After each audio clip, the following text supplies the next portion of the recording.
Okay. Let me know at any time. Before we begin, just so you know who I am, who I say I am. Cool. Can you read that? Yeah, should I screenshot that or no? Probably not, because they're my credentials. Okay. Just so you're aware, my office key is in here on Okay. the computer. That's fine. And that's all I have. Okay. Okay, so let's begin. Like I said, I want to open the floor up to you. Learn what your concerns are about returning back to work after con leave is over. Okay. And then I might have some follow-ups as we go, but yeah. Okay. Did real fast, did Captain Toronto text you at all yesterday or anything like that? No, I haven't talked to her. Oh, first she told me she's gonna try to get a hold of you, but that's funny. Okay. Do you want me to link her into this call in any way? Would that change anything, I guess? You think? It's just for you. I'm not asking any like incriminating questions or anything that would open up the door for that. Okay. So that's up to you. Yeah, no, we don't have to right now. Okay. Okay. Yeah. Cool. So what all do you know about my situation, I guess, so far? Have you seen any like news outlet stuff or podcast stuff or anything like that yet? No podcast. I have gotten spun up a little bit about the email. I was able to read through that, so I kind of know a little bit about the background with the command and everything. Okay. Was it the email to General Bauerfein, that one? Yes, sir. Okay. Yep. Who sent that to you? I'm on distro list for the base, so. Oh, okay. Yeah, I sent it to a lot of people, so yeah. Maybe I accidentally sent it to you by the distro list, I guess. Okay.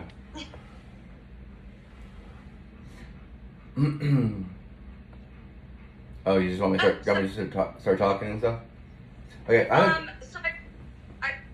want to focus on like what specific concerns, safety concerns you have for returning to work. Okay.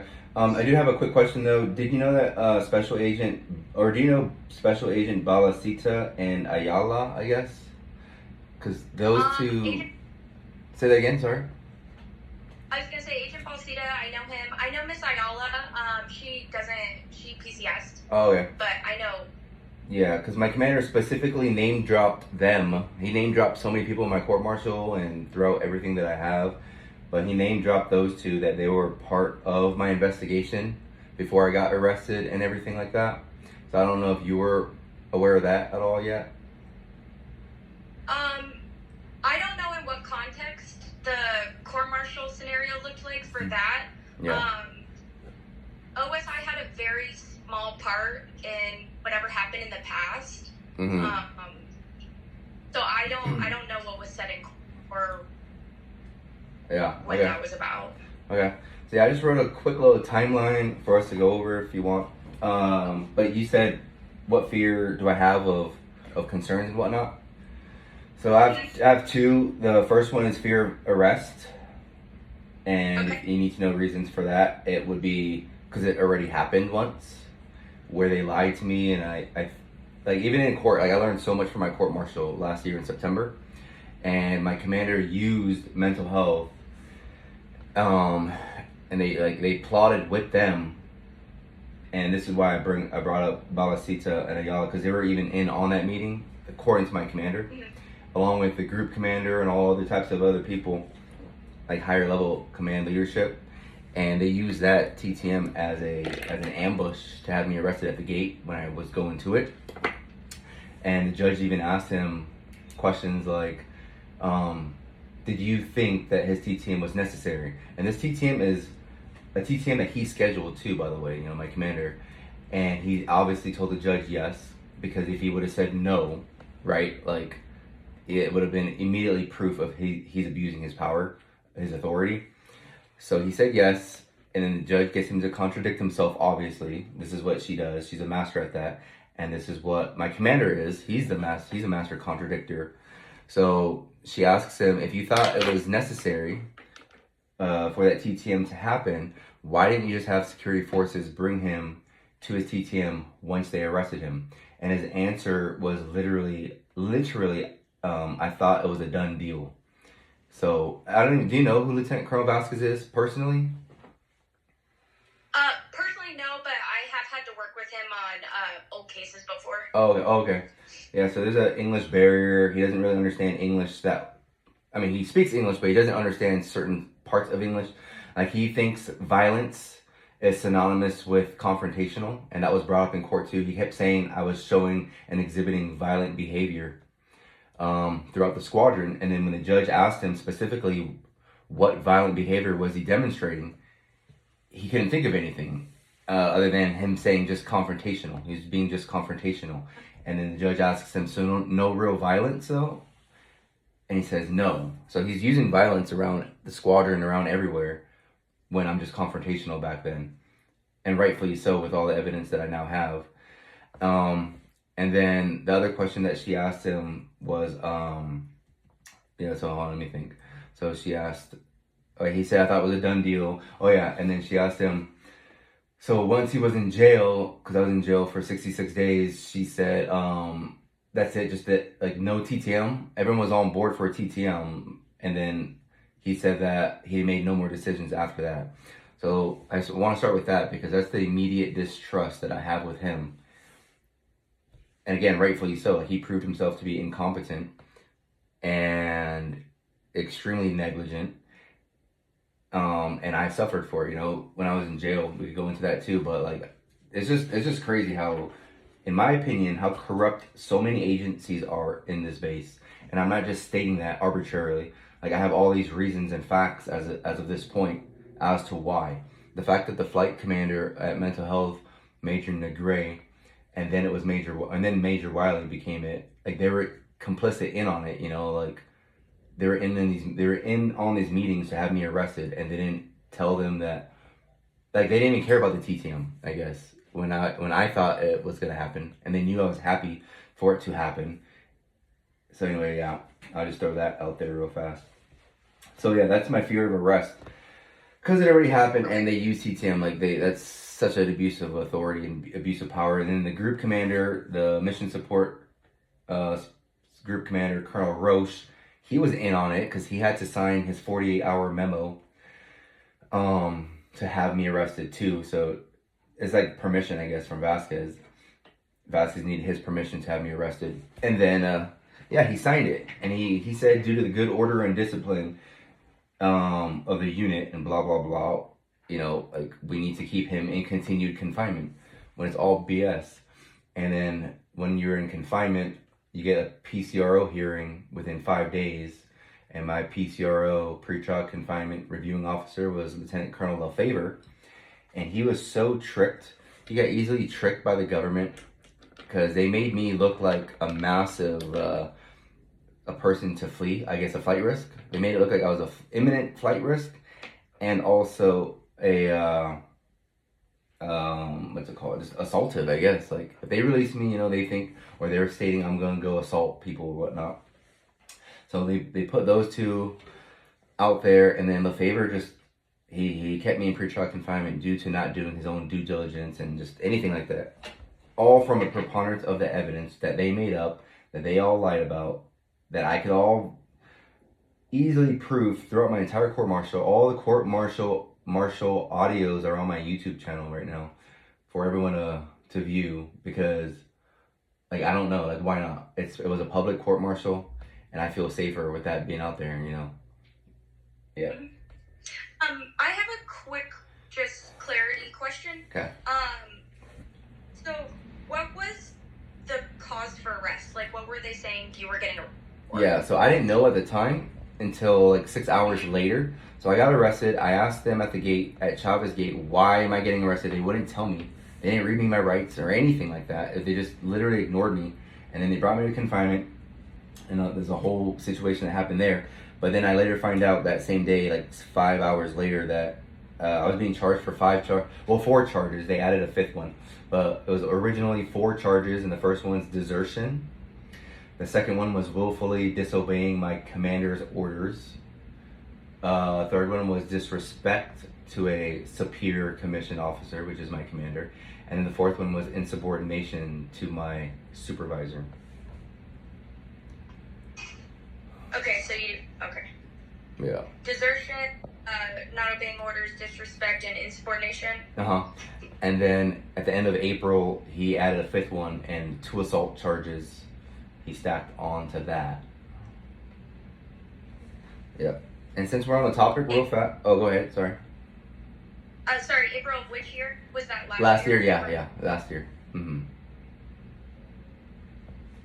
Okay. Yeah. And just real fast, since we're on the charges, so the first one was desertion, and you have to have, for desertion, for it to be beyond a reasonable doubt, obviously, it has to be over 30 days. The fact that they started my charge date on March 1, my dates were March 1 to April 10th as my accused dates of desertion. And the fact that they charged it on March 1 when I was on leave till March 10th, on around, you know, like, there's I go on and off. I take the weekends off back then because I was trying to get out, you know, trying to get out everything I could to do back then to get out. I was under a general discharge recommendation too before all of this from the vaccine refusal and whatnot. But since we're on the topic of the charges again, though, the desertion charge immediately got lowered to AWOL in court because I was on leave through to March 10th. So March 10th to April, so March 11th through April 10th isn't over a month anymore, isn't over 30 days, so that had to get dropped to AWOL. So there's that. Yeah. 31. Yeah. And then the Wolf, okay, so the disrespect charge to Vasquez, this is a crazy charge because they put the dates on around February 6th of last year, and there's 2 specifications for that. And the first one, well, they don't even say it's 2 specifications, but they give 2 reasons, but it doesn't say this charge is under 2 specifications like my assault was. So anyway, this first one is interrupting my commander is why I was disrespectful to him. During my February 6th commander's appearance for my Article 15 that he offered me, right? And then I had the option to make to do a commander's appearance, which I did, to plead my case of why I'm not guilty. And then the second specification was I called him a domestic threat, allegedly, in this meeting. And there's 2 first sergeants in this meeting too. Master Sergeant Serrano, and then the person that was taking her place at the time was the additional duty First Sergeant Tech Sergeant Crispin. So these 2 first sergeants are in the room taking notes while me and Vasquez are talking, and then I later get found out, this is February 6th, then April 10th at 5 p.m. I find out that one of my charges is calling him a domestic threat, to his face, right? So these 2 first sergeants didn't do anything to tell him, sir, I don't remember him calling you that. No, they just condone it, and in my opinion are complicit in on that for not stepping up to him and telling him, sir, I don't remember him calling you that. And then my first sergeant Crispin, Tech Sergeant Crispin at the time, he even wrote a memo of his own notes from that, and he doesn't mention domestic threat at all. In his memo, he states that Vasquez interrupts me constantly, but then he says I interrupt him back. But here's the thing, I recorded the entire thing on audio that was revealed in court, and if not for me recording that audio, there's no way those charges would not have been dropped, because it would have been my word, a demoted senior airman at the time, compared to a lieutenant colonel and 2 friggin' first sergeants. This is insane. So I say it was revealed in court. I didn't mean for the first time. It was just brought up in court to the judge. But of course, my defense attorneys had to give a copy to the prosecution. I would say a week in advance or whatnot, because they even mentioned it that they need to re-listen to it. They say that not only do they have to re-listen to it, they haven't had time to listen to it fully when it's been 4 days already. So they're just making excuses for themselves.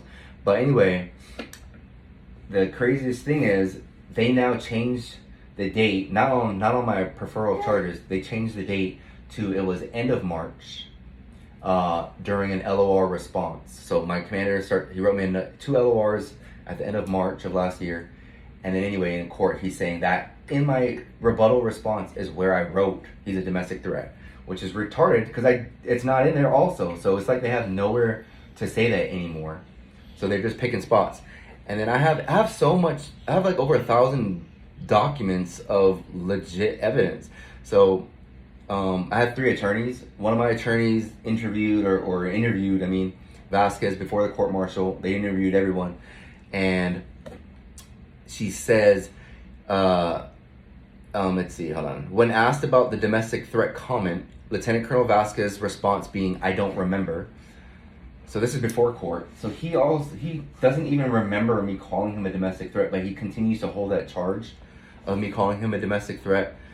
And then she asks, "Did he look at you and tell you he believed you were a domestic threat?" Lieutenant Colonel Vasquez's response being, "I don't remember if he called me a domestic threat. I remember him talking about EO or IG, AFI commander responsibility, blah, blah, blah." Yeah, he just goes off on another tangent. But the fact that they're still holding that charge when they should have just dropped it, that, like, again, I'm trying to express to you my extreme distrust to these guys for them to just think that they could just do stuff like that. And I'm only talking about one specification here. There's 7 total specifications, 5 charges, total 7 specifications and whatnot. But that's just one that I'm telling you about. So those 2 get dropped on the first day of court due to my audio recording. Again, if not for my audio recording, watch those 2 be the ones that stuck because there's no proof. I don't know. It's just crazy. Do you have any questions so far or anything like that? No, I think I'm caught up on my notes. Okay. And then they charged me for assaulting. They first said when they brought me to confinement that I dislocated a security forces member's knee. Are you aware of any of that stuff? I feel like I remember hearing about it, but I don't know, like... Yeah, so that's how I lost my PCRO hearing too, where the NCOIC confinement testified under oath to the judge, or not judge, to the magistrate, Lieutenant Colonel Lefevre, that I dislocated Senior Airman Kelly, an officer in the duties of his sentinel performance, or whatever they label it as. But yeah, so once the judge, or once he heard that, like, of course, keep him in confinement. Right. Like, it makes sense. But, go ahead. What was this NCO's name? Senior Airman Kelly. And who was alleging you did this? Oh, he's an NCOIC confinement officer, and Tech Sergeant Norris. First name Andrew. But that was April 14th, my PCRO hearing. Fast forward all the way to September 12th. Kelly testifies, and Tirado was cross-examining him. And he tells Tirado under oath to the judge, to everybody, that I didn't touch him. I never touched him. I didn't dislocate his knee. His knee did dislocate, but I didn't do it. And his knee dislocates often from, I believe, football or whatnot. And he's out of the Air Force right now. He's guard, I think, in Florida, MacDill Air Force Base. But Tirado even asks him, would you be surprised if you heard that one of his charges is striking you? Okay, so they also changed it to striking his knee. So when I had preferred charges at end of April, when Vasquez came to confinement and read me my charges when all his leadership was behind him, it was like a freaking dog and pony show. They changed it to Castle strike Kelly's knee with his leg. So they literally talk about physical contact. But anyway, so Tirado asks him in court, would you be surprised if you learned one of his charges was striking your knee? And he said, yeah. And she says, why? And again, he says, because he did not touch me. He says it like 10 times because everyone just keeps asking him, especially the prosecution. They try to make it stick. And then since he's saying I don't touch him, they're trying to now spin it that due to me flailing in the restraint chair that I was in when I was getting my clothes cut off for the strip search part of confinement against my will, that me flailing made him avoid my leg hitting his knee. But anyway, they try their best to make that stick, which they failed, obviously. I got acquitted of everything. So that's another egregious charge. And this holds a federal conviction if guilty. What? I would serve more jail time. Once I'm out, like, my life is over. I'd be dishonorable discharge. If this judge was corrupt, which I didn't even care at that. Well, okay, I did care, but I was ready to go back to jail, Like, I would rather go back to jail at that time knowing I didn't take a plea bargain, because I got offered 4 of them. 4 different plea bargains.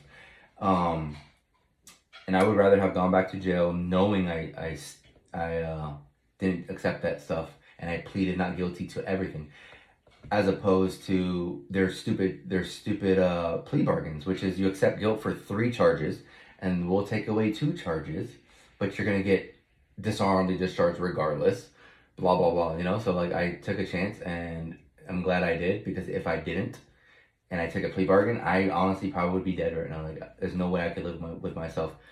That would just eat at me, I think, you know, accepting guilt for stuff you didn't do. So it was close. It was tempting. My first plea bargain was 30 days in confinement, and Toronto told me that it's rare for a commander to offer a plea bargain so late into confinement. It's usually the first day or 2 to get him out of there, you know. But the fact that he waited so long tells me he wanted me to sweat it out, you know. He wanted me to absolutely accept the plea bargain, because like, it was a possibility that I would have been in confinement up until September 12th, you know, and this was like May 1st where I was offered this plea bargain. So it was tempting, and why I didn't accept it is I asked Toronto, could I get out tonight? If I accepted right now, it's like noon, could I get out tonight? Could I get out today? And if she would have said yes, that is the deal, oh my gosh, I don't know what I would have done, because it sucked. Confinement was boring. Yeah, like I'm sure you can imagine. And then all the kids are like in their 20s, early 20s, telling me what to do. You know, I've been in the Air Force now for 19 years. In a week, I'll be hit my 19-year mark. But I'm getting ordered by all these little kids that have no experience in the Air Force, I guess, compared to me, right? But yeah, and I had to do everything I can to obey their commands after all this, after the first 2 days, because it now started to become chess in my head that my commander would love to use me being disrespectful to them to add another charge. So anyway, yeah, that's that charge though. How egregious that was. That I was charged with. Well, and then the second assault charge was I punched a cop's nose, and I broke it, was what they stated at the PCR hearing. But then they later rewarded it to me punching him in the nose. So they took out that his nose was broken, because it wasn't broken. It was a deviated septum that was stated he had to have surgery, but then in court he stated he didn't get surgery. So there's a bunch of weird statements all over the place throughout this. But then it was argued self-defense, and there's a cell extraction video, and he's like 6'3", 235 pounds, and he's just smothering me. And my civilian attorney argued that how the heck could I breathe, and I was asphyxiated, and you know, I'm flailing. I'm trying to live, I guess. But yeah. So those are just that. And again, like, there's 3 more charges we haven't even talked about, but those are the most egregious ones. The other one, so AWOL, we had to have mitigating factors and extenuating circumstances to win that charge, or to not be deemed guilty of that. The disrespect was dropped. The insubordination to carry my supervisor. So they already wrote me an oh my gosh, I even forgot to tell you this. So they wrote me an LOR for this insubordination before I was arrested. And then I got on Article 15 for this insubordination again. And then they also tacked failure to go. So I had 2 charges from Article 15. But there's text messages between me and my supervisor that I can still prove, that I tell him my whereabouts all the time. Hey, I'm at the chaplain, blah, blah, blah. Because I was at the chaplain all the time. Because I was avoiding work, because I didn't trust them anymore. And this guy tells me, Roger, copy that. Like, he gives me tasks to do while I'm there. Like, check your email, I need you to respond to this email. And I'm sending him pictures of the chaplain's computer. So yeah, but anyway, he's acknowledging my whereabouts. And then I get hit with a failure to go Article 15 charge. So that tells me that he was setting me up too. What else would that explain? Like, he was setting me up.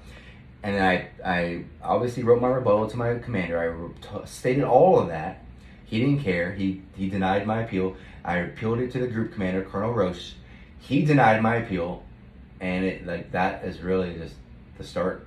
Oh, well, almost the start of everything.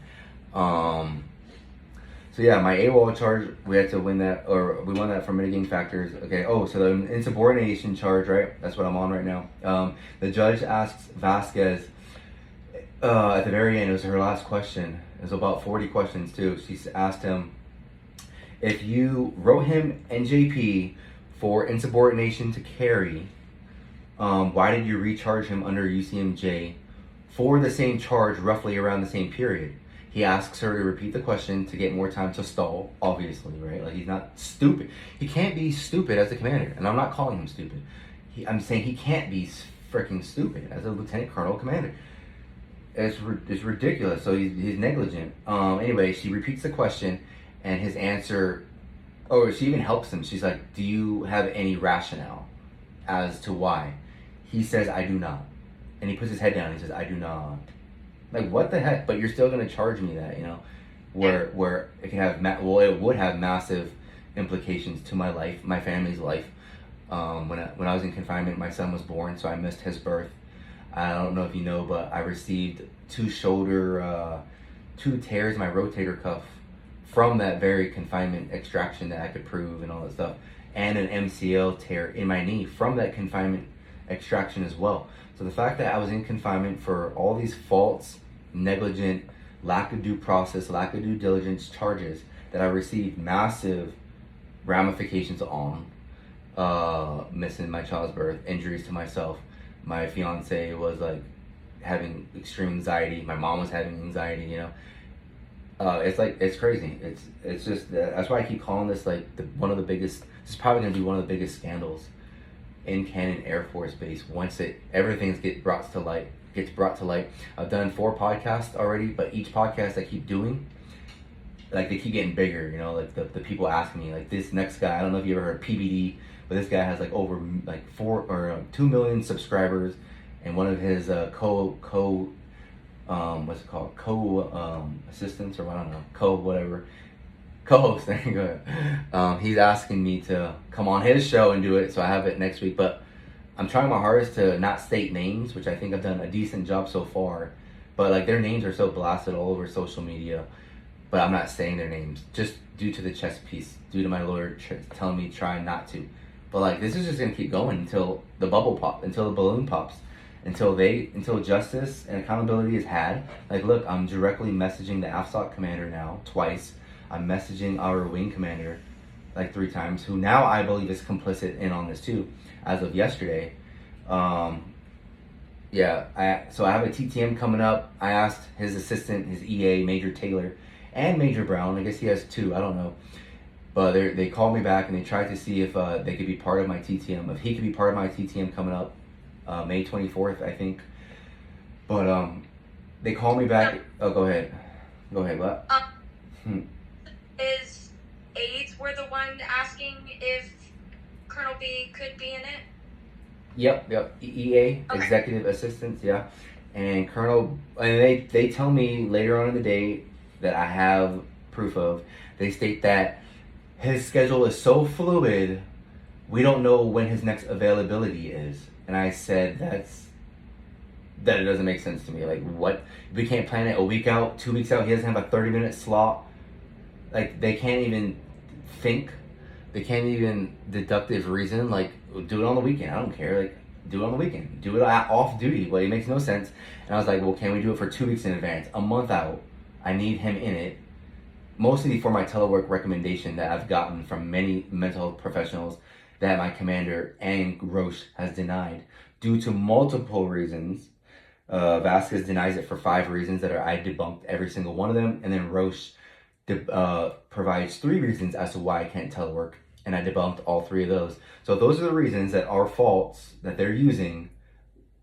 Like, again, that doesn't make sense for their narrative. It doesn't add up. And when things don't add up and they start to contradict themselves, at this point, contradiction is synonymous with incompetence to me, especially when they keep doing it over and over and over.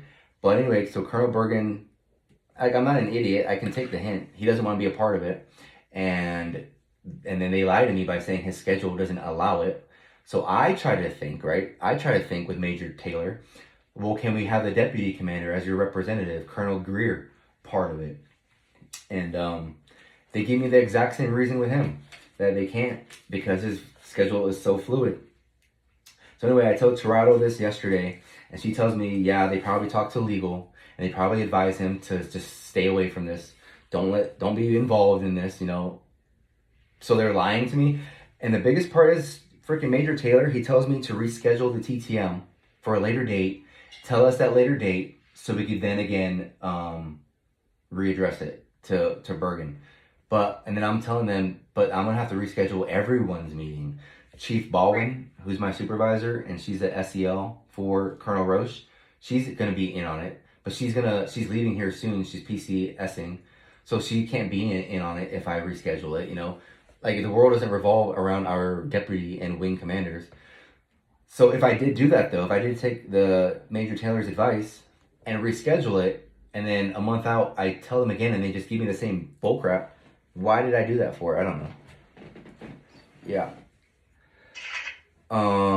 Anyway, I'm jumping around a lot, but maybe just to refocus us a little bit, you said there were two reasons why you had safety concerns. The first was fear of arrest. Yeah. And a pretty good picture of what that looks like now. What? Yeah. And everything I told you, this is like 10% maybe. Like it gets so much more egregious to where their text messages are subpoenaed. They're making fun of my vaccine refusal, so my religious accommodation and my religious views of why I didn't want to get vaccinated. My commander in the flight, my flight commander, Captain Lawrence, and my supervisor at the time, Master Sergeant Carey, they're literally making fun to each other about my views, calling it a 3-hour spiel. Oh gosh, you're gonna have to hear a spiel on why the vaccine's ungodly, blah, blah, blah. They set me up, and I'm sorry, I'll answer your question, but I want to hit this really hard. They set me up by scheduling meetings that I'm supposed to be in with Carey when he's a direct threat at that point to me last year. My blood pressure was raising. I knew of his gaslighting ways. He lies a lot, through a smile. He tries to make oh my gosh, it's so bad. But so I refuse to be around him, but they're still scheduling me meetings to be a part of him, he wanted to give me initial feedback for the new EPR year, and he also wanted to issue me an LOC for missing his previous appointment with him, on which I stated to him, I can't be with him. I'm not going to be around you, sir. I'm aware of what you're doing, blah, blah, blah. And in these text messages with the flight commander, Captain Lawrence literally states that I also put on YouTube, he literally states, I hope he doesn't come to this meeting so I could write him 2 more LORs. And then he said that the commander wants to prepare him another Article 15. And then in court, this is crazy too, because it gets revealed that my supervisor was changed from Carey, but then they all forgot to tell me that my supervisor was changed. Oh my gosh. So I honestly believe that they made that up somehow. All 4 of them got together and they're like, hey, we need to say that we changed his supervisor. I don't know. And if they ask us who, we need to have a person ready to lie for us, pretty much. But they screwed up by saying that, because it doesn't make sense that my supervisor was changed when he's still ordering me to come into work on written orders, which I still refuse to, due to me believing it's an unlawful order.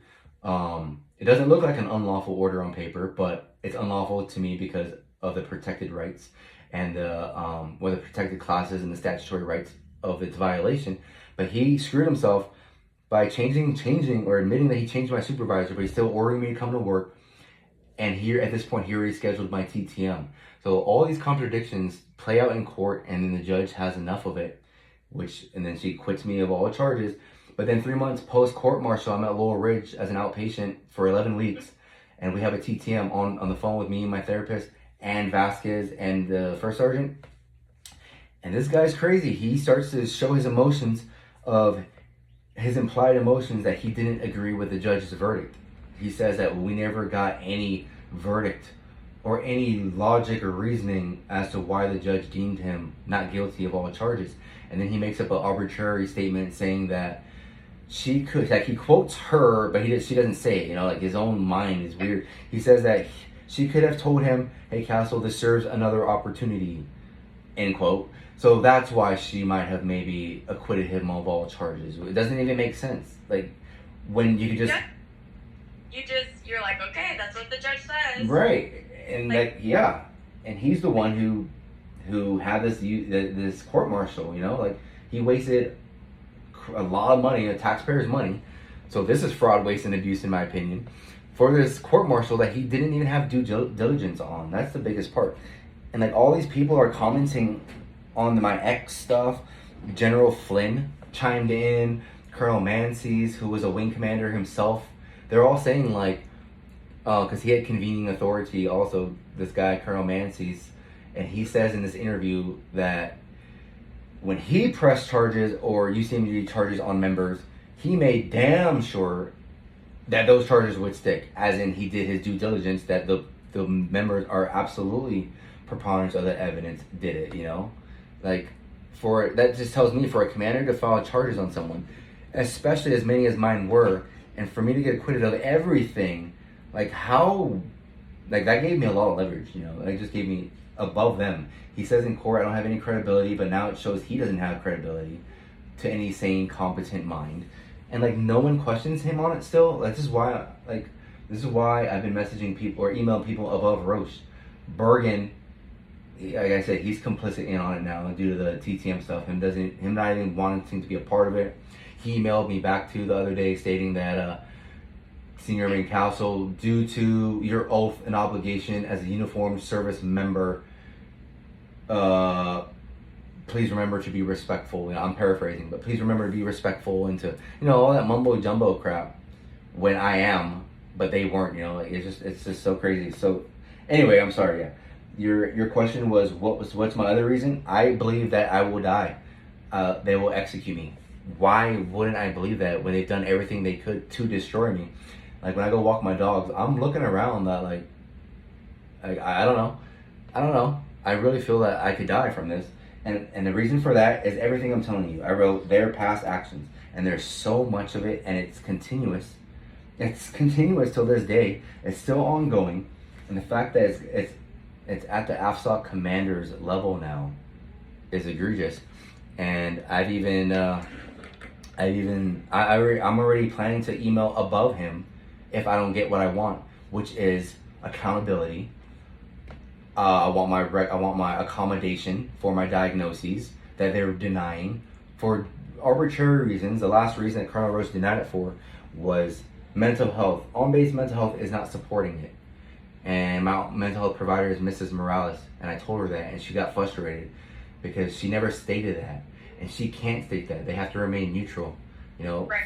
For a telework accommodation, that's 100% the commander's authority to do, but they want to keep blaming others as to why they aren't. So there's that.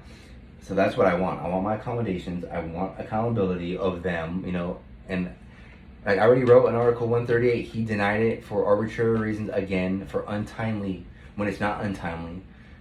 Like it just keeps going on and on and on. So I'm like, when this comes to light, when this base gets really under investigation by a private entity, you know, when this makes mainstream media, where Tucker Carlson is asking me to come on his show or news or Fox News or whatnot, which I will do.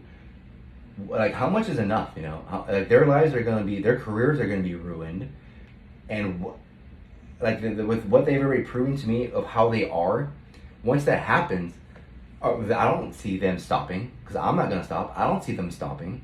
So what's next? You know, like they put a hit on me, or they have, I don't know. And also, I've already been, so I have a couple acquaintances with security forces, mainly a civilian one. I forgot her name, but she's the civilian cop at Canada.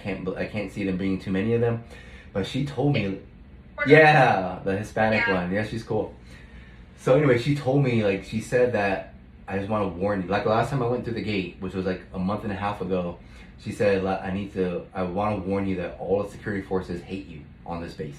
Like, you've gotten extremely popular now due to your posts or whatever, but they freaking hate you. And that's what she told me. I don't, like, with her eyebrows up, you know, like a warning. So that's effed up too. Like they hated that I got acquitted of all charges. That doesn't make any sense. So they wanted me to be guilty. How can someone be like that? Right. You know, that's crazy. So that's why I fear for my death, and I'm prepared for it. We have a game plan. My fiance and I, if I do get shot in the head somewhere, wherever I'm at in Clovis, that a game plan will go into play of who to email, who to contact, what information to release that I still haven't released yet. You know, stuff like that. So anyway. I have a couple more questions. Okay. For your PSD accommodations, is there anything additional besides the telework? Yeah. So okay. Alternate duty locations, and that's what we've tried to do. So we've tried to do alternate duty locations. Colonel Vasquez and Colonel Roche told my therapist. So these are two different TTMs. It wasn't the same one, but with these two TTMs though, this was in January of this year. Colonel Roche and Chief Baldwin tell my therapist and myself, because I was in on it, the meeting, that I would be working under the ops group. Okay. And when I come back from San Antonio, Texas, which I'm back now, I've been back, but I would be under the ops group. So anyway, I came back January 21, and then I forgot what day I was supposed to go report to work, like 2 days after or whatnot. Lo and behold, I can't do it because my security clearance has still suspended in me. So since I don't have a security clearance, I can't work there anymore. When this was the deal, of what would me coming back to Cannon look like, And not only that, my security clearance is pulled again due to my commander trying his hardest to deny my extension. So I filed for an extension to my 20-year mark. Okay. And he denied it for 4 reasons. He denied all that. Well, the fourth one was I'm posting on social media misleading and derogatory information about the D.O.D. But again, he's vague. He doesn't state what specifically. I'm just posting all my court-martial documents, I don't understand. And this was before April 16th. After April 16th, it gets crazier, like me, with podcasts and me talking now. So I don't even know what information he's using when I'm literally just posting all the stuff that I've got from my court-martial. But he pulled my security clearance again, or he kept it suspended again. I don't know. I still don't have a security clearance. And my CAT card's all messed up where I can't even open encrypted emails. I don't know if that's the reason or not. But there's only limited features I have on email at this point. So, yeah. And then, go ahead, sorry. I just want to make sure I get this written down. So he decided or denied your extension to the 20-year because you were posting, what was his verbiage? Yeah. Something about misleading and derogatory information about the D.O.D. And that was the fourth reason. The first one is I have 2 past rank demotions, when that's an utter lie. I only have 1 from him, but he wants to state that I had 2. He's referring to a 2008, 16 years ago, I did get an Article 15 when I was 21 or whatever, but I paid my dues, and he doesn't even state my rebuttal as to reasons why, that Article 15 for transparency was for falsifying statement. I was asked by a mentor, Master Sergeant, if I could falsify his troops' PT scores, so 2 of them can PCS or whatnot. And at 21, I admit it was wrong. I did it. I got 14 days extra duty for it, and I had a rank suspension for 6 months, and I never messed up in that 6 months, so my suspension was lifted. But he wants to state on a document, I think it's 1411, the document for extension, that I had 2 rank demotions. That's false. So that's literally, how funny is that? I just now thought of that though. So he's saying I had 2 rank demotions, and he's implying that I got my rank demoted from a false statement. But he's the one doing a false statement on like Air Force documentation. It's crazy. You can't make this stuff up, man. Oh my god. Wow. Okay. He denied, you said, for the stuff on Sorry. demotion. Sorry, can you repeat that? You're breaking up a little bit. Oh, sorry. It's okay. I want to get down all the reasons why he denied your extension. So Okay. the rank, and then what was the... Yeah, so the next one is a RIC. RIC is a record of individual counseling. It's before LOC. I never even heard of a RIC as of last month when I received it. But I even asked, this RIC is really suspicious to I told my first sergeant, why am I getting a RIC? And he wants to say because it's not disciplinary. It's just counseling, documented verbal counseling. And I don't trust him, right? And I was right. And I was right because I told him, well, can you guys redo it? I'd rather have an LOC, because with an LOC, you have 3 duty days to respond with a rebuttal. With a RIC, you get 0 days. You have to sign it. You just write a comment right now if you want. But it was literally at like 5:30 p.m. already, because he came late to where I was at, my duty section back then, before I had surgery for my shoulder. But he wanted me to write a little comment and sign it right there, and I refused to. And it literally was like a 30-minute conversation of him trying to get me, that I have recorded.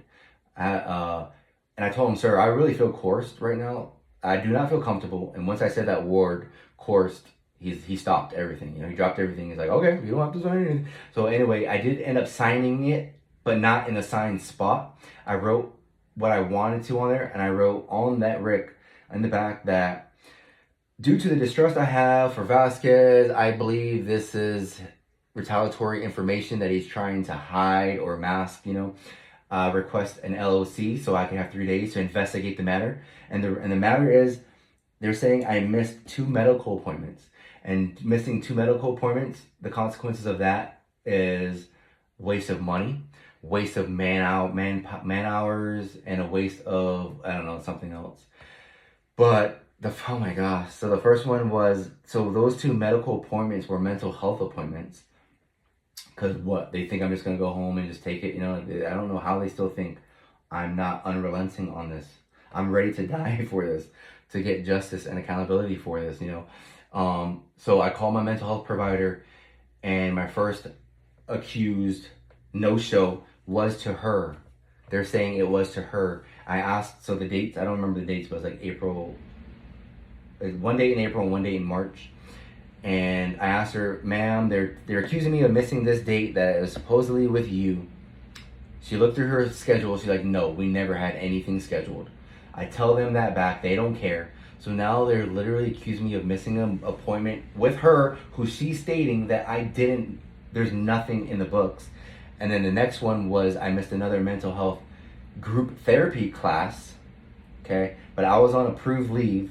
But on this, Rick, it says, even being on approved leave, you still have to be responsible and cancel your medical appointments, again, due to the loss of money, loss of manpower, blah, blah, blah. But it wasn't a medical appointment, and you don't reschedule a group therapy class. You know, like, cool, you're not there. I was on approved leave, not convalescent leave at the time. But that doesn't make sense, too, that they're saying it's a waste of money when there's 6 people in the class, you know, and it would have still continued on. It's not a group of 7 people maxed out and I'm taking a spot. There's literally like 20 chairs in there. So again, so that Rick, him saying it's not progressive discipline or it's not derogatory, but Vasquez is now using it on official Air Force documentation to help substantiate his claim as to why he doesn't deem me appropriate to extend up until my 20-year mark, contradicts Senior Master Sergeant Ike, who's a new first sergeant, first name Tanner. That was a lie. And again, I have so many contradictions from him too. And then the third one was I'm not paying my TLF payment, my temporary lodging fund. And it's not that I'm not paying it willfully. It's I've tried to pay it, and the flight commander, Mr. Paul Hopkins, I've had phone calls with him that I have recorded. He states to me that they're going to try and forgive the debt. When I came back to work in October of last year, after my court-martial, I was supposed to PCS. Toronto told me, give me 10 bases that you want CONUS. You're going to get a PCS out of here. That didn't end up happening because it was denied due to retainability. Yeah, like I believe that, right? But, so the TLF, though, since I wasn't under PCS orders, was 3 times the BAH rate that I was receiving. So I stayed there for a month, and I owe $3,000. But that's the thing, that I've tried to pay it, but they told me that they were going to try to make, like I just said, a forgiveness debt plan, which ended up not panning out.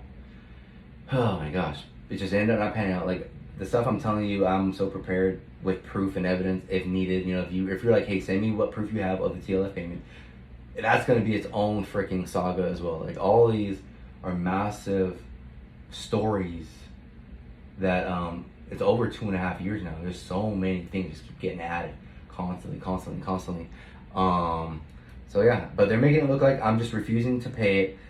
So I got a rank demotion. It's been over a year now. I calculated how much money a month I've lost from staff sergeant to senior airman, the lower BAH. It's over $1,000, I believe, or if not, right around $1,000 a month I'm losing, which I plan on getting all back. You know, I plan on getting all this redressed. So not only that, but I lost my house on Cannon due to being in confinement. Toronto told me, actually Toronto was shocked that I was still receiving BAH. And I told her, wait, am I not supposed to be? And she's like, yeah, I didn't think you would be. So I do a 30-day notice to move out of my house that my fiance worked since I was in confinement. So I moved out of there. And anyway, I'm now in a house in Clovis, which is way more expensive, way more utilities, right? So on top of higher expenses and obviously, right, higher rent with lower pay, that get factored into me trying to make payments to the TLF where leadership of their leadership flight, or what are they called, FSS leadership at the time were telling me, like I just said again, that they were trying to help forgive it, but now they're not. Like, I don't know if Bergin told them, no, we're not going to forgive it. He's going to pay it. And then that's why they changed their story on like, yeah, we can't forgive it actually. Because they told me since it's under $3,000, because it was $2,900 that I owe still, since the fact that it's under $3,000, they can try to help forgive the debt. But now they lowered it to $2,500. Like, it's really suspicious stuff that they're doing, you know. So again, I'm building so much discernment from this alone by having to really deeply think of how corrupt can someone be. You know, just the fact that if I have a hunch and I investigate that hunch, 9 times out of 10, as of this point, I'm right.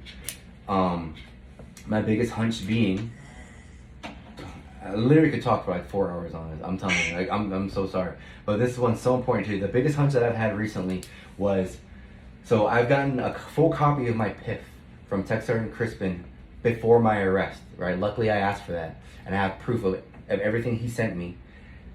Okay, and then when I was in confinement, they gave my the prosecution, through my leadership, gave my defense attorneys, the PCRO, there's 2 judges, because I had a different judge, and then he retired, or I don't know, and then I got a new judge on top of it. They gave him my PIF, they gave them my PIF, right?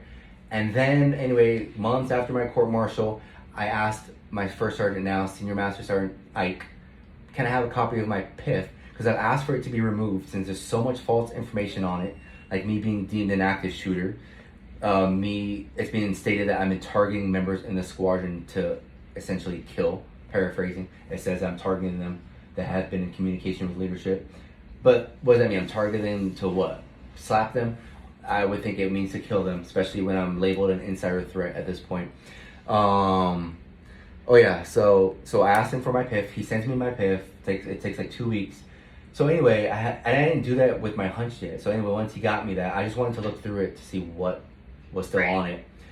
And then a week or 2 after that, I had a hunch laying on the couch, and I was like, let me think. Let me investigate, because I have like, oh my gosh, I have CDs of all the court-martial stuff of my PIF. Like, these are my PIF from court from the judge, you know, like PIF for the judge. Right here, copies of PIF. This is from trial, like all these discs, audio recordings of the trial that I posted on YouTube. And I just had a hunch. And it could have not been right, but I said, let me match them. Let me see if their PIF matches the PIFs I've received. It doesn't. They what's it called? They tangle with the evidence. What's it called? Tangle? I don't know.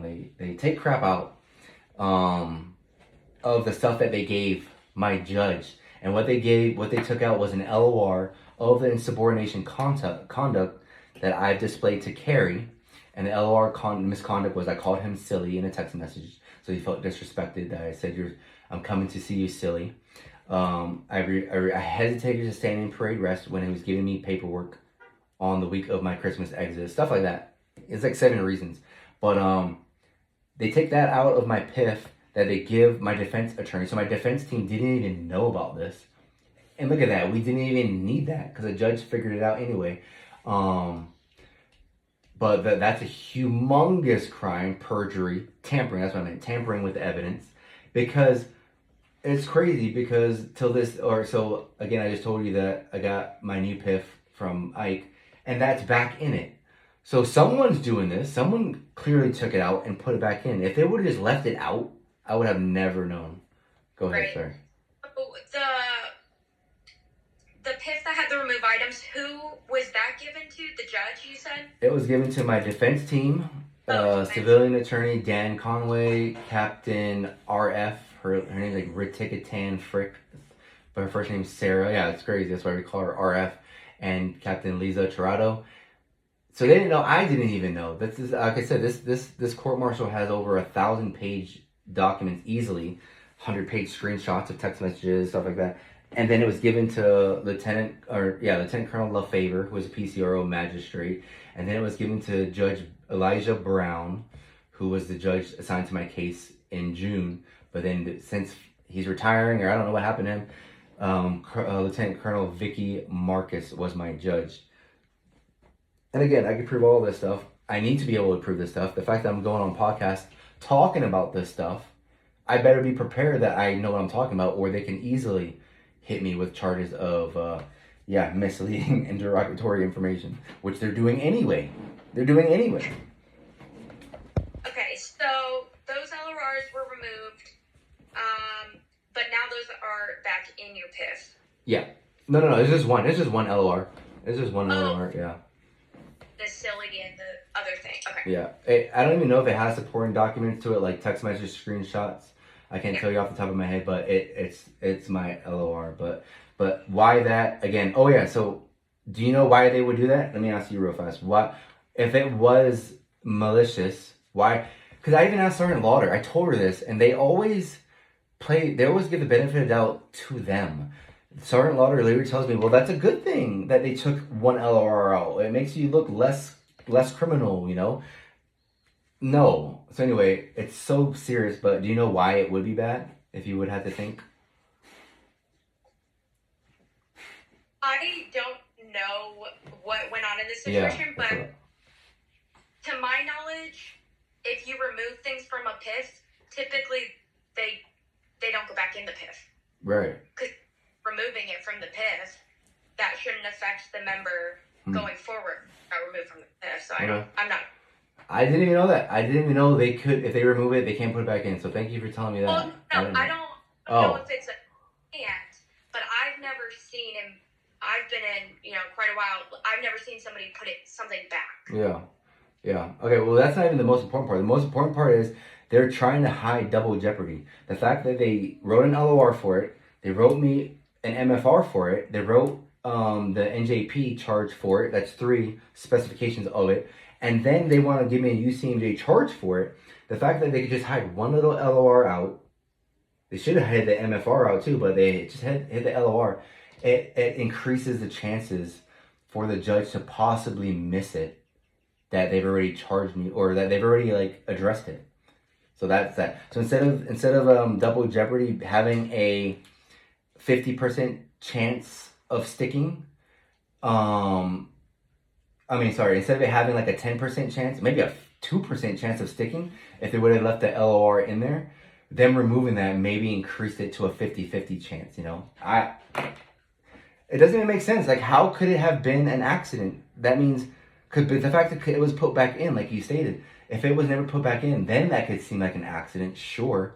But the fact that it put back in immediately removes that idea of it being, an accident.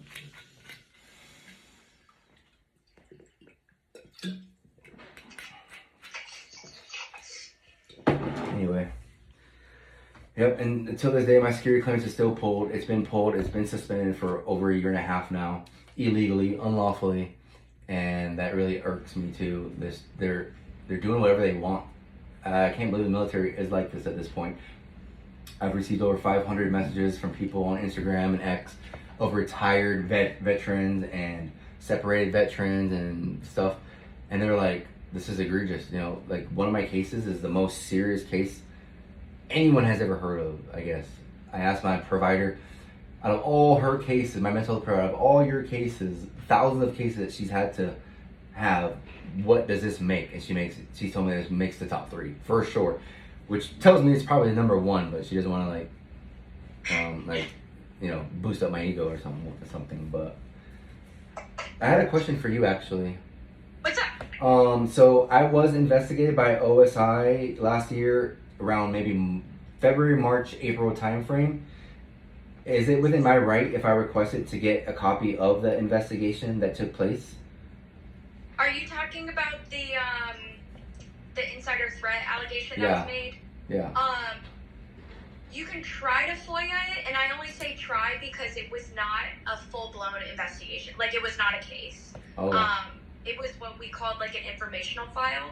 So sometimes we'll get an allegation, and then we'll try to vet it out. And then if we're like, oh, nothing's happening here, we'll just close out the info file. But if we like find like, oh, something's going on, we'll open like a full-blown case. Yeah. That was not the case for you. Like, there was no full-blown investigation. Do you know why I was able to be arrested then? Because like the day of my arrest, it was like at 11:50 a.m. Well, there's a meeting that took place before it that I learned through the court martial, and Vasquez states that OSI was part of it. You know, he named all the people that were part of it, other than OSI. He says that in the notes that I have from his interview with my lawyers. But anyway, since I'm labeled an active shooter at this time, you know, and an insider threat targeting members, like, it looks like I'm about to go on a shooting spree, right? So right. Which makes sense of why I need to be arrested. And in the subpoena text messages from Lawrence, Captain Lawrence, my flight commander at the time, and Master Sergeant Carey, my supervisor at the time, they state in the text messages that Toronto subpoenaed that, well, Carey is asking Lawrence, can we do a bolo on him? And in court, Toronto asks him, when you recommended the bolo to Lawrence, did you know that that would also entail an arrest? And this guy says, I do now. So he's implying that he didn't know that. How do you not know that, right? And then he says he learned what a bolo was through TV. And he knows they do bolo for cars, so he thought he's lying. He's not that dumb again. So anyway, if that investigation went nowhere, because it says here that he says stuff about his, sorry, I'm trying to read my notes. Okay. Anyway, yeah, I can. So the SA or special agent saying that it went nowhere, the insider threat, there's no ties to terrorist affiliation. I don't know, do you guys have to search, like, if you make mass purchases of ammunition or guns like that? I was always curious to that. I feel like every situation is dependent, and that would probably trigger more ATF. Okay, yeah. Than us. Usually, like, something like that, if there was a concern that the ATF found, maybe they would call us.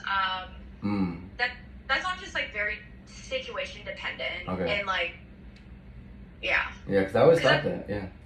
Laws about mass purchasing bullets. Like, yeah. Well, I always thought that could have been the reason, because my dad's retired Air Force, and this guy's a freaking gun collector. He has like 200 guns in his house, just buys them for fun, you know, like he's bored with his life. So I was thinking, like, maybe they got my name confused with his name. I don't know, but if you said that's not the issue, then it's not the issue. But anyway, my question was, if nothing came from that, so it wasn't an investigation first of all, or was it an inquiry? It was looked into, and it was deemed that you were not an insider threat, and no further action from OSI was being taken. Yeah, but was it an investigation per, like, wording? I guess it depends on someone's definition of, like, investigation. Okay. Like, I mean, technically everything I do is, you know, right. could be tied. And we just have, like, different levels. Okay. So it could count for an investigation then? Depends. Why is this so hard? See, the fact, So, I would like a yes or no, though, respectfully. like I said, it depends. So, it was not a full-blown case. That's what I would classify, like, a full-blown investigation. Like, okay.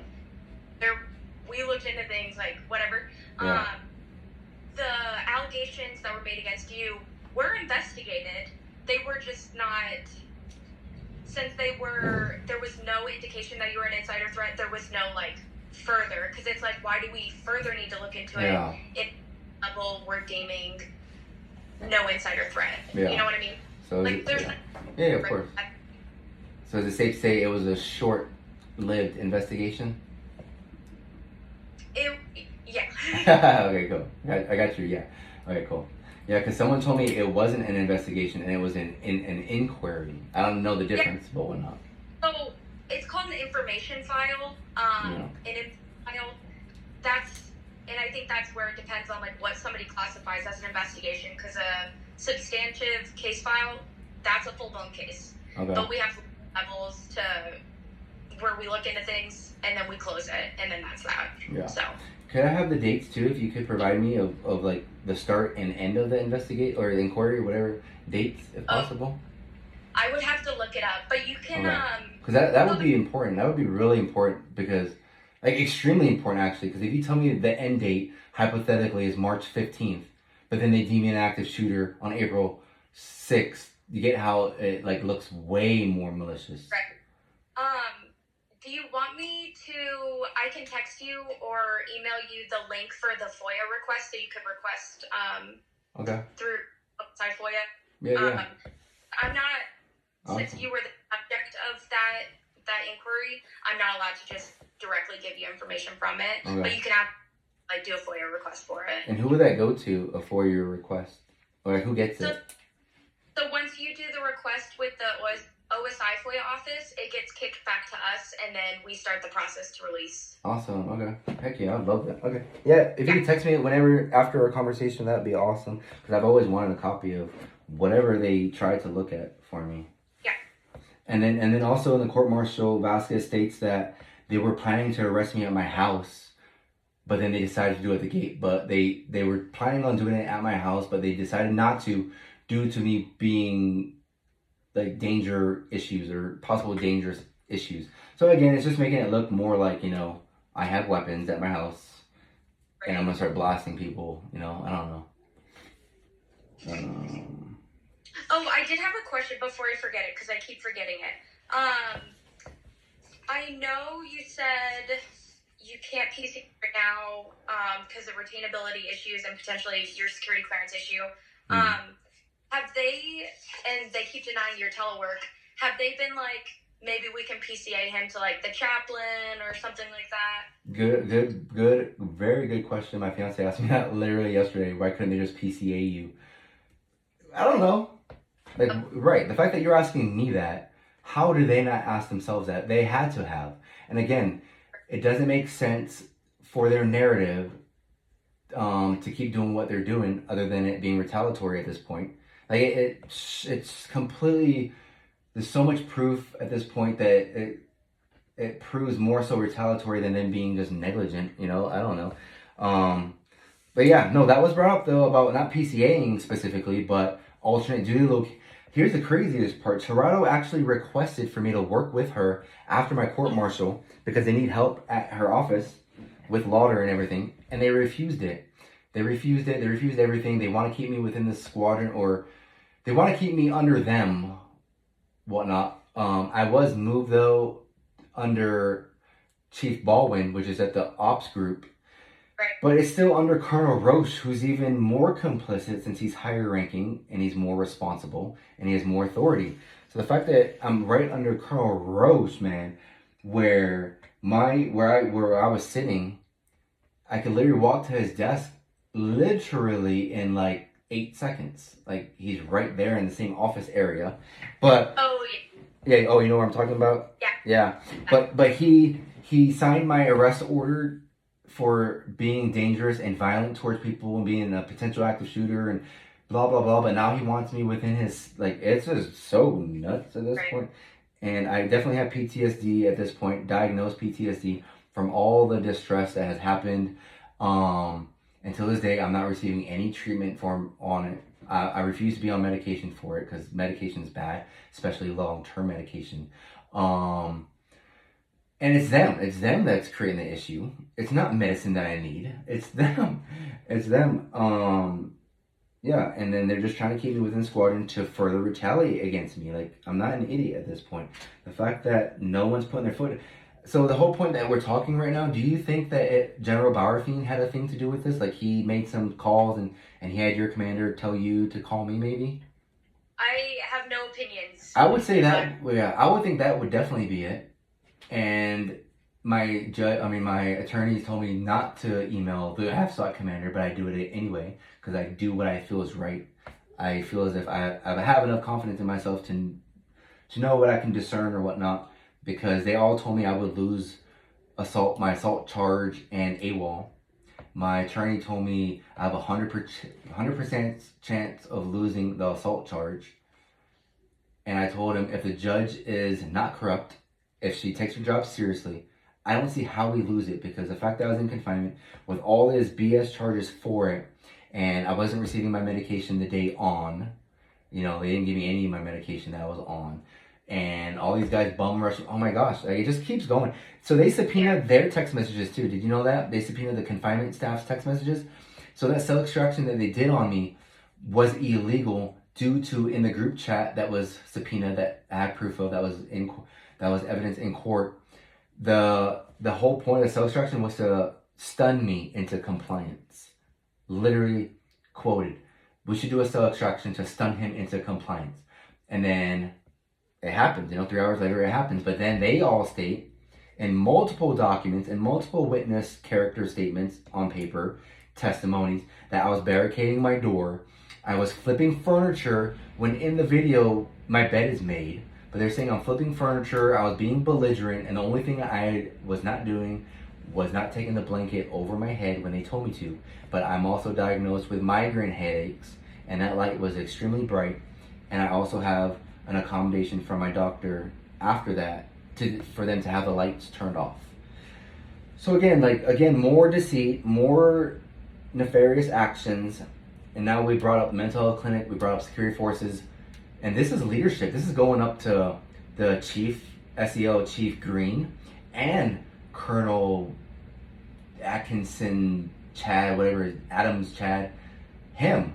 So those two are highly complicit that they let this happen, that they're not having due diligence on their NCOIC confinement officer. My leadership, the group leadership, this is crazy. And then everything I'm telling you right now is this is how the podcasts go. They ask me questions and I'm literally talking like this. So this honestly feels like another podcast right now. Yeah. Well, I'm not going to post this anywhere. So. Yeah, that's okay. That's fine. Okay. Yeah. I think I have enough for my to brief my commander on this. Okay. Could I fill in some blanks real fast? Because I literally wrote a timeline for you, and I didn't even look at it. I'm just staring at my paper. So I'll try to be fast. So okay. So this all started from my refusal to receive the vaccine. Okay, and that's a pretty bold statement to say that. But the reason why I can prove that is because there's a document in my PIF, even till this day, that it states the supervisor from his previous section believes he may be an insider threat due to his refusal on receiving the COVID-19 vaccine. And I literally have that memorized right now. So they have COVID in there. This was in January 15th too. Ironically enough, the SecDef, Lloyd Austin, and Secretary of the Air Force, Kendall, they email worldwide, Air Force worldwide, of the vax is now lifted. So they state for all derogatory verbiage of COVID that was used for disciplinary actions needs to be removed from the member's PIF. Yeah. So they redo this document and they take out COVID out of it. It's a 4-chain document that gets reworded every single time. But from the first one of what I just read you, and also the first one too, there's an ostracism, illegal harassment statement in there. Captain Lawrence states that, I'm trying to remember, he says, I have instructed, which is synonymous with ordered, he says, I have instructed M-Flight personnel, which is a flight within my squadron that I worked under, to not talk to him, to not interact with him, and under no circumstance to go to his house. So that's ostracism and segregation, which is a form of harassment. From what? From my religious views of not getting vaccinated, that I have proof of them making fun of me in text messages, that they deem me an insider threat on, that OSI inquired into under, that I wasn't that, which I'm now labeled an active shooter. It just pings back and forth. So that's how they tried to hide it, because there's 4 documents that are all rewarded, but they're all in my PIF. Now here's the thing, I keep saying they tried to hide it, and that's me giving them the benefit of doubt on this, because if they're like, no, we didn't try to hide it, that's even more egregious that they still keep it in there, when the SecAF ordered all commanders to remove the term COVID out of members' PIFs, on which they do remove my LORs from my commander for not receiving the vaccine in 2022. So they already have at least tried to do that. But that's that. And then my security clearance was first pulled on that. The next one was, I already told you, the active shooter. And there's no specification as to why, Sergeant Garcia is the one who wrote this, and he states that we've been trained to look out for indicators of why a member is an act. He doesn't provide any of it. He's just vague again. But going back to what the going back to the insider threat too. Oh yeah. So my commander ends it with, I believe Sergeant Castile at the time exhibits every indicator of an insider threat. And I've done research on what makes a terrorist an indicator, and I found out through the NHIS or some article that I read that there's supposed to be risk factors first displayed. And the fact that they just skip risk factors, like, I think my commander should have wrote it. If he wanted it to stick, he should have wrote it, I believe that there may be risk factors associated with him being an insider threat. But he skips risk factor, and risk factor is explained as you have the potential, the serious potential to commit terrorist acts. But they skip it again, and they already say I'm an indicator, which is, again, according to the article and research study, the indicator is someone who's already currently committing terrorist acts. So it's even more egregious that they just jumped that. So I just thought that was important that I throw that out there. I talked to you about the subpoena text messages. Oh yeah, so in the subpoena text, they're also stalking my whereabouts on base. I was at the Chaplain. There's text messages of my flight commander asking my supervisor, what truck does he drive? What's his license plate state? Like, what state is his license plate? What color is his truck? And then they're like, yeah, okay, yeah, his truck's here. It looks like he's here. Crap like that, you know? So that's literally stalking my whereabouts on base. I want to stay on base. I'm not alleging off base. I already said that they're setting me up for the appointments that I was missing, that they wanted me to miss to write me more paperwork. They recommend the BOLO, condoning. Oh, so yeah, they're condoning the commander's actions by them knowing that my supervisor was changed, but then no one told me. In court, the judge asked my first sergeant, Tech Sergeant Crispin, the flight commander, Captain Lawrence, Master Sergeant Carey, the supervisor, and Lieutenant Colonel Vasquez, the commander, individually, were you aware that supervisor was changed? They all say yeah. They say, why didn't you tell him that his supervisor was changed if his stated concerns was mostly for his supervisor, being around his supervisor? They all state, I don't know, I thought someone else was gonna. My supervisor says I never had the chance to. Like, kindergarten answers. And my commander first says he didn't do it because I wasn't showing up to work. And the judge re-asks him it, and then he says that, yeah, he missed it, and that he should have, or something like that. Yeah. And the fact that they're acknowledging my concerns, them changing my supervisor, right, acknowledges my concerns that they're looking out after me. But then again, that it contradicts by them not telling me. So that again tells me that my supervisor was never changed. And then my chief wants to state that you can have your supervisor change, but your rater could remain the same, which is true. But why would they keep him as my rater? That doesn't also make sense when due to this situation, like, you know, it doesn't make sense why they would keep him as my rater. And then as of like last month, he was still my rater. That finally got changed to Chief Baldwin. Like, she finally took action and changed it. So there's that. I already told you about the command level meetings that had OSI in it, mental health in it. Major Wiley, the flight commander, was in on it. She never stood up and told everyone in the room, we can't use this TTM as a plot to have him arrested, guys, you know. Or if we are going to arrest him, bring him to me and let's have his TTM. She lacks due diligence on her end. The judge asked my commander, since he admitted that, did you think it was necessary for his for the TTM that you scheduled? Did you think it was necessary? He says yes. And then she asks him, do you think that mental health thought it was necessary? He says he can't say for certain, but he wants to say no. So he answers the question that he didn't think, and it's obvious they didn't think it was important because they didn't even care when I was in confinement. And they didn't think it was important because they all thought I was making it up. You know, they all thought I was making up these issues because all of a sudden, after 17 years of good service, my commander admits that my service prior to the COVID vaccine, I had a decent record or whatnot.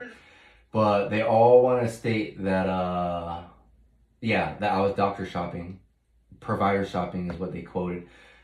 When I wasn't, because my PTSD diagnosis is now proven correct due to my last one being from 11 weeks at Laurel Ridge, saying yes, he has PTSD from your command and everything. So I was right. So they were wrong. Oh yeah, I already told you that. Left in hands. So yeah, he said I was just left in the hands of security. Okay, so yeah, my commander said in the meeting that the security forces commander told him, leave it to us. We'll handle this. We'll determine when the best time to arrest him is. But then the judge asked him, or my lawyer asked him, did you know that the arrest would be before the TTM? Vasquez says no. But later on in this, in his testimony, he states that he knew it was going to happen either on that day or the day after. But he just told my lawyer 30 minutes prior he didn't know it was going to happen before the TTM.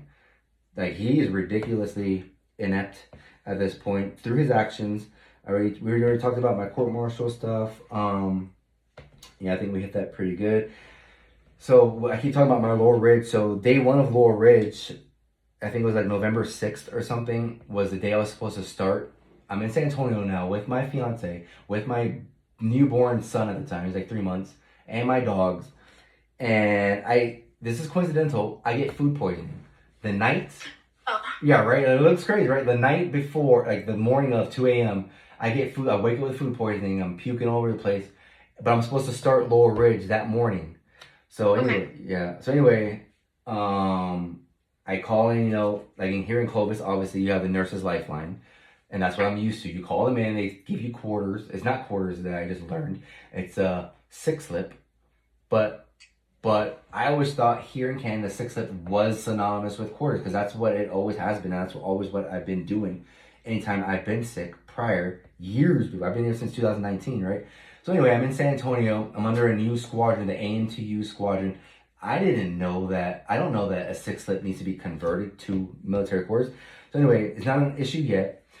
I get my first sergeant Collins, Master Sergeant Collins at the time. So this whole 2.5 years, I've had 5 first sergeants, all on this case, or all part of it in one way or the other.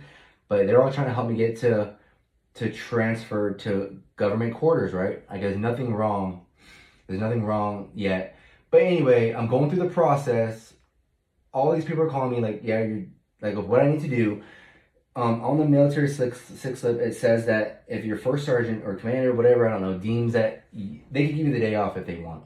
So the AMTU first sergeant tells me, if your first sergeant back at Cannon wants to give you the day off, they can, and they're right, due to being on six-slip. But you're in a different state. Right. So that's the process. So now I told my first sergeant that, and now we're waiting on Vasquez to come out of the meeting for him to ask Vasquez if I could have the day off since I have food poisoning. Now, I tell you all that as a lead up to context of what happens next. Vasquez calls me that I have recorded on my phone, and he lays it into me. This is 3 months post court martial, by the way. He lays it into me. Obviously, he believes that I'm lying.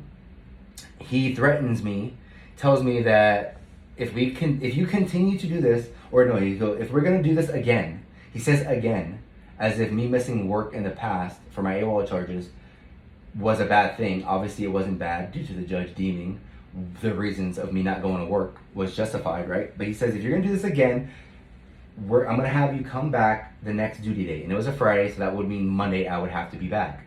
It's a 10-hour drive or 9-hour drive from San Antonio to here. We have a newborn baby. You can't just make that in a straight shot. Baby cries every 2 hours. You gotta breastfeed.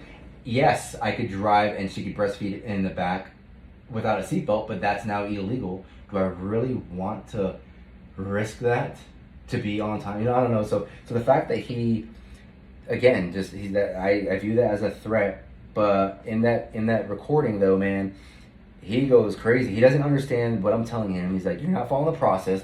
It's easy. Just go to Laurel Ridge, get your intake done. They tell you you're sick.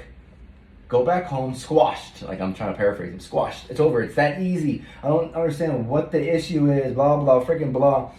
But the AMTU flight commander, Major Pons, told the AMTU Staff Sergeant Smith to tell me do not report to Laurel Ridge due to possibly being contagious from food poisoning, right? And then Vasquez says to my therapist, like, he says, Castle says that he had food poisoning and that it was contagious. And he's like, food poisoning isn't contagious. And then obviously I looked it up. A GI food poisoning, whatever, is contagious. So this guy now wants to play doctor when he states multiple times he's not a doctor. He's not a professional other than logistics, you know. So he contradicts himself constantly. And I thought that was pretty important of how he still views me guilty. He still views me guilty. The judge exonerates me. But according to him and leadership, I'm not exonerated. I've been back here, not exonerated. The fact that I'm getting all of these, like, it's still happening, and I'm so happy to be talking to you about all this. It's not, like, what's going to continue? They don't stop. They're so arrogant in their ways. They're so stubborn, and I'm stubborn. I'm extremely competitive. This is why I don't stop either. This is why it's gotten to the level that it's at. This is why I have zero anxiety of emailing an AFSOC commander, and I plan on doing it again. I plan on telling him today that the installation commander refuses to be part of the TTM, blah, blah, blah. And then if I get any inclination that General Bauerfeind is on the wrong team, as in complicit, I'm going to go to the Chief of Staff, General Smith. I'm going to go to I already CC'd Chief Master Sergeant of the Air Force, whatever his name is, and the Chief Master, and the Command Chief of the AFSOC. Like, I'm CCing everybody in this thing. Anyway, sorry. So that was that. And then I already told you my PTSD, TTM, Vasquez, TTM, Roche. I told you that. Telework denials. I didn't tell you the reasons as to that. I don't know if you have time for that, but all the reasons I debunked. Telework? We did go over them. The reasons why? No, I'll give you, what? For your extension denial. Yeah, that was extension denial, but the telework, I'll give you just a few ones. Colonel Vasquez states that if he has to give me if he gives me telework, he's going to have to give half of his squadron telework, which obviously is not true, but he tells my therapist that. He says that he needs to remain fair and look out after the accountability and the good order and discipline of the unit, which makes no freaking sense again. He states that I had past disciplinary actions before coming to the squadron, which I don't. He tries to use anything he can. I had a speeding ticket in 2013, whatever, who doesn't? And I paid it. But he tries to use that to my therapist. Like, look, he had a speeding ticket. I used to go out to the clubs a lot in my 20s, and some bouncer jacked my ID card from my hand. Yes, yeah, whatever. I was buzzing. He wouldn't let me in the club. Fine, right? Whatever. He jacked my ID card. He wouldn't give it back. We ended up getting in a fight. The cops came. They put me in the back of their car, but I wasn't brought to jail. You know, they let me call my first sergeant. The first sergeant at the time convinced them to release me, or I don't even remember. But the first sergeant really got me to be released. But he somehow knows that, and he says that I violated my trespass. Something, I don't know. I can't believe he even brought it, because I forgot about that completely. But he brought that up to my therapist again to try to substantiate his claims as to why I'm a criminal or whatnot. He makes up all this stuff. But that's just one reason out of the 5. The other one's the mental health, doesn't agree on it, which, again, they have to remain neutral. They can't be in favor of or not. Yeah, so there's that. He says that Colonel Roche is the one denying it now. When I went to Colonel Roche, and yes, he did deny it, but he has his own reasons that he's using from Vasquez. It's just crazy. And then the other reasons are my work. My job doesn't support it. My job's physical, logistics. I need to be in the warehouse physically. When that's not true, because I have an auto recording of the Superintendent, Senior Master Sergeant Mulvaney, stating to Vasquez in a meeting that we had when I came back from my court martial, because I went on leave after that, that it is supportive, and that she could find me things to do, as in listings. And she even states that if this is the accommodation that you decide for him, sir, yes, telework would work. So, again, my audio saves the day. Thank goodness I have it all and everything, because it's so egregious. I keep saying that word because of their contradictions. And if I didn't have these audios to prove their deceit, like, I would have nothing at this point. And again, I would be probably charged with calling him a domestic threat when I didn't. And the first sergeant didn't stick up for me. But those are the telework things, and we talk about so it doesn't matter too that my commander denied my recommendation to extend to my 20-year mark, because as a lengthy term service airman, I think it's your 16-year mark, or whatever. It could be 18 years. It doesn't matter because I hit both. But they can't be denied. Actually, like, it's crazy that's a policy in place, and it makes sense why. I guess a lot of people in the past hit 19 years and they got discharged for whatnot, and then they fought it, and then there's so much crap on it, right? Like, so Congress just decided to put a law on it. That's how I would think. But the fact that he knows he couldn't deny it anyway, because he even wrote me an email that he can't deny it no matter what, but he provides in-depth recommendations as to why. He even tried canceling it because the MPF guy emails him that I'm CC'd on, saying, sir, like, he gives him the AFI on it, and it says you can't deny or request cancellation of members thingy due to him being a lengthy term server there. So if he wanted to play a perfect chess piece, he would have just hit approve, because he's going to have to do that anyway. Or, I don't know, his denial has no weight. And the fact that it's all bogus information anyway. Yeah, so anyway, like, the biggest thing is I have PTSD, I have avoidance issues from all of these corrupt people, and I hope I made a good argument today as to why I do. My mental health provider from LAUREL, we're still in contact. Like, she has my back on everything. She could even go more into it on depth if you need to talk to her someday about the 11-week treatment that she viewed me under, you know, like, she knows everything. So that's why, yeah, every day it's war. I wake up, I dream of these guys rearresting me. Every 2-3 days, I dream of me being rearrested. It's crazy. I always wake up, oh my gosh, like, it's bad. I'm ready for this. If not today I'm arrested, then tomorrow. But the fact that I'm living like this, ready to die, ready to be rearrested because of their flagrant. I can't stress how much more flagrant and blatant they are at this point. Like, they just don't care anymore. The fact that they think I'm a senior airman and they think they're colonels and stuff. Well, I say think because I got demoted wrongfully and I'm fighting that right now. But that I'm not no 5-year senior airman, you know, that's gonna, like, it's ridiculous. It's so ridiculous at this point. But anyway, yeah, sorry, go ahead.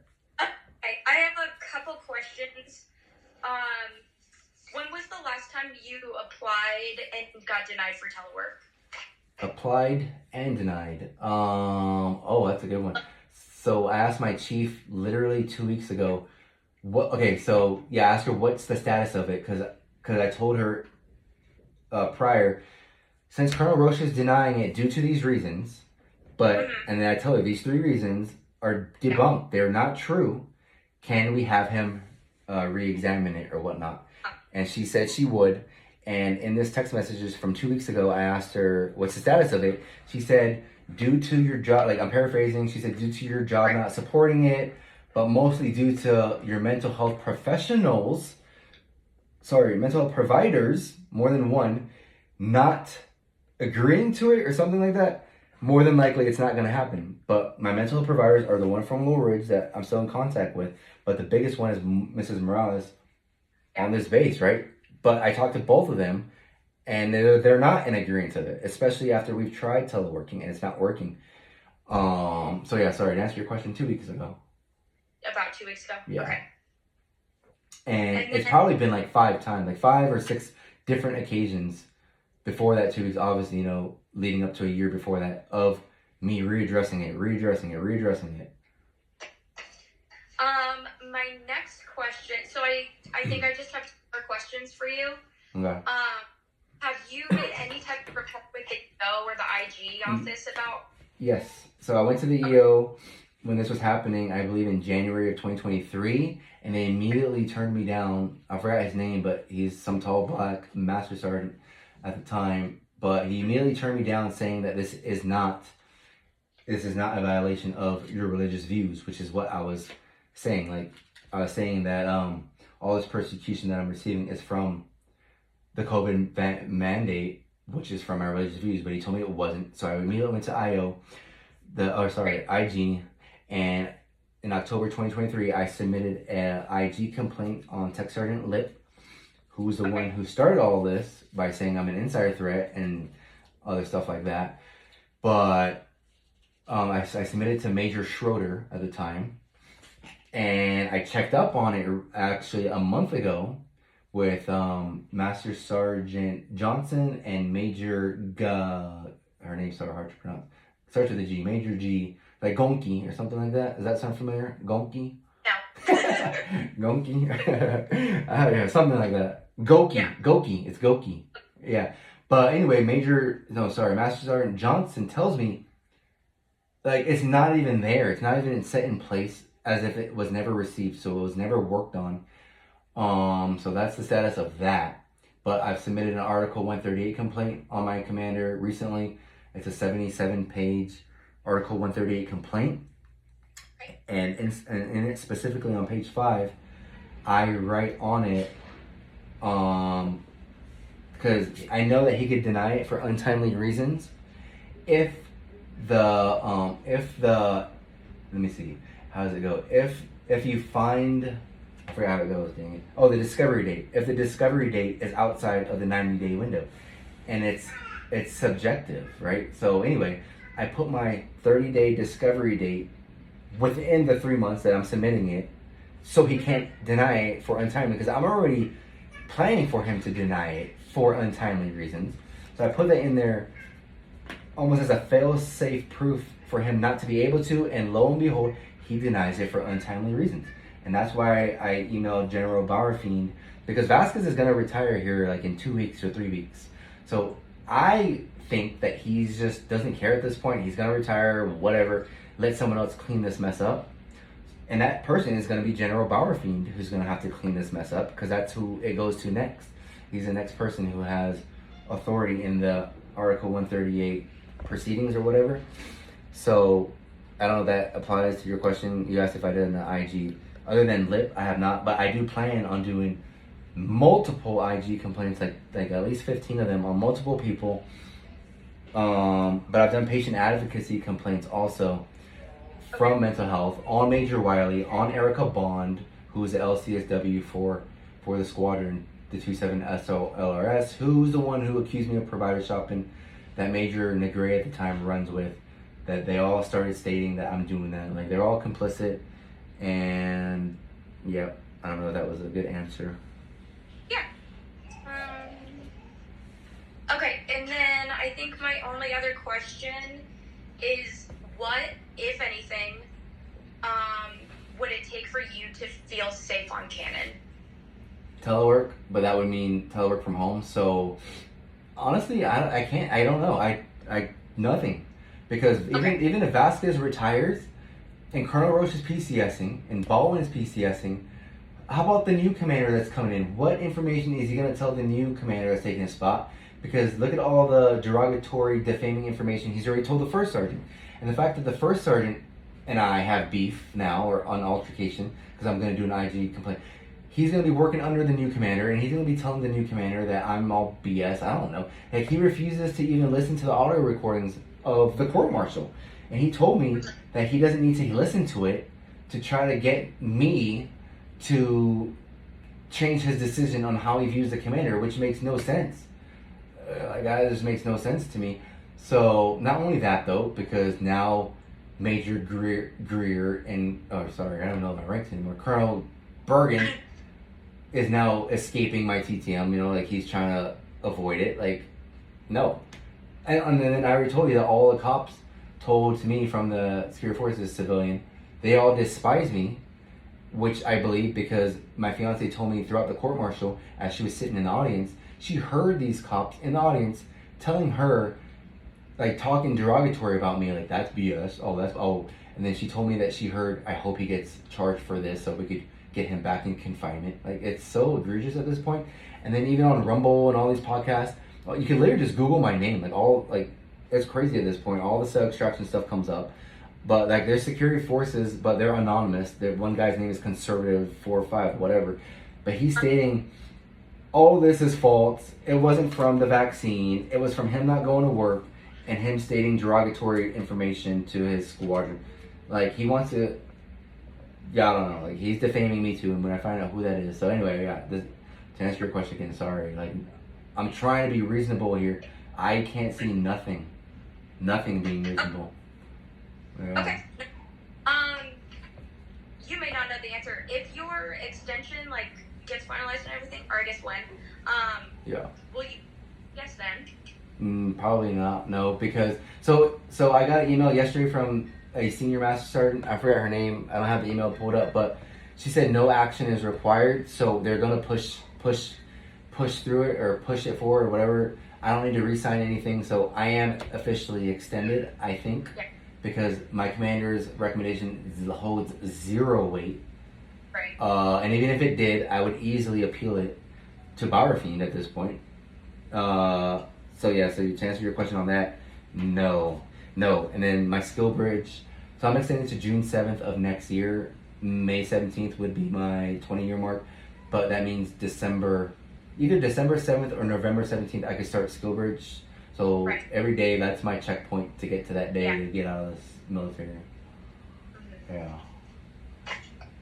I guess the only thing I have left, I'm looking at my calendar. So next week on the 15th, I have an appointment in Lubbock, and it's a long-awaited appointment that I've tried to get for so long, and it's for them to evaluate and to, I guess, an MRI for my brain, and they can see if I have amygdala dysfunction from all the distress, on which I've researched that your brain, the chemicals in your brain can start to morph, and you can have a overreactive amygdala, which thus creates a underreactive prefrontal cortex, which is why I would deem like unnecessary threat, I don't know, to be more apparent when it's not necessary. I don't know, something like that. But if that comes out positive, like I think it would be, would you like for me to tell you that? I think that would be very important.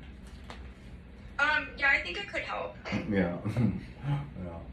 And I think that would be that is like the fact finder. If it shows my brain, my amygdala is so disrupted at this point, it's crazy. And then I guess another super last thing is that I had a 706 forensic evaluation done to me in confinement by a colonel. Her name's Colonel Broderick. Pamela, I think is her first name. But it was more so to see if I'm fit to stand trial. And she did deem it was fit to stand trial. I even thought it was fit for me to stand trial.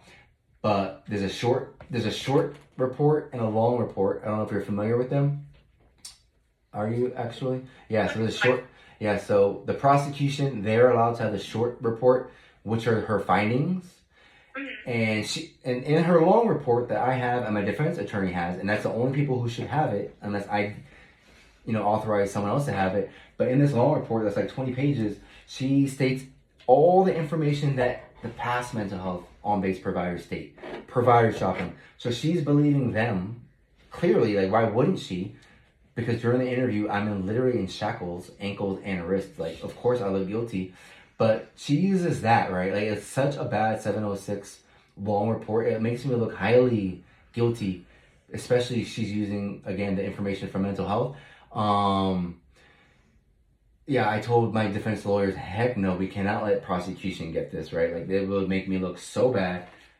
But anyway, I just found out that Tirado actually gave a copy of it to the prosecution, which is Captain Altasawi, first name Shannon, and Captain Lamb, Lam, I forgot his first name, against my will. But she's saying that since I signed an ADA, which is a Chapter 6 on, I guess it is a form of a plea bargain, which I did sign it, but then I took it back. I was like, no, I can't do it. And the only reason I signed it is because on it does state, if you change your mind during court, when the judge is asking you, why are you guilty of AWOL? Why are you accepting guilt for disrespect? Like, you have to articulate yourself on why you're guilty, so she can feel fully convinced that you're not coerced into doing it.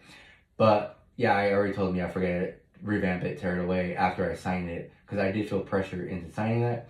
But anyway, Tirado gives it to them, which I didn't know she would. I didn't know it entails that. And it doesn't say in the ADA agreement that the prosecution would be receiving a mental health 706 long report or any mental health documentation. And I keep telling this because it's context as to what I'm about to tell you now. I get a text from Tirado, and I hate to talk bad about her, but I'm honest, good or bad, like whatever. If it's good, I'm honest. And if it's bad for Tirado, I'm honest, whatever. She texted me randomly at like 2 nights ago, I think. She goes, hey, like it was at midnight. She said, hey, legal has texted me or called me, and they're asking me if you're okay with General Bauerfeind receiving your 706 long report that Colonel Bergin received. And she messed up, right? She didn't think I would care or think into it. But I was like, immediately, I was like, wait a second. Colonel Bergin received my 706 long report. I never authorized that. I never signed for that. And I know how derogatory my long report states about me, and I'm going to fight that. I'm going to get it redacted from my files. I'm going to challenge it because, again, all the information she states is highly inaccurate, contradictions. She kind of messed up by telling me Colonel Bergin received it. So I'm asking her, like, how did he receive it? Why did he receive it? And then she's like, oh, it's not a big deal. She's like, you signed the ADA. So I gave it to legal, blah, blah, blah. And then I reread the ADA and I told her nowhere in it does it state that, whatever, right? So I call mental health the day after and I talk to the patient advocate, Master Sergeant Weber. Her first name is Samantha also. And she said that that would be a HIPAA violation if it comes down to it that Colonel Bergin received, or he viewed my 706 without my authorization. And if I was a commander of the base, I would damn make sure that if I'm viewing someone's records, for that alone, the HIPAA violation alone, I get in writing the person's signature. It makes sense. So again, I think that's called a hunch. And again, I think this is a strong hunch that Colonel Bergin may be, I don't know what I should say about that, but it's bad. I would say that he viewed my records without my approval. And if Captain Tirado goes gets thrown under the bus for giving it to prosecution when I didn't want them to have that, and if that was part of the plan, I would not have signed that. The ADA that doesn't state that.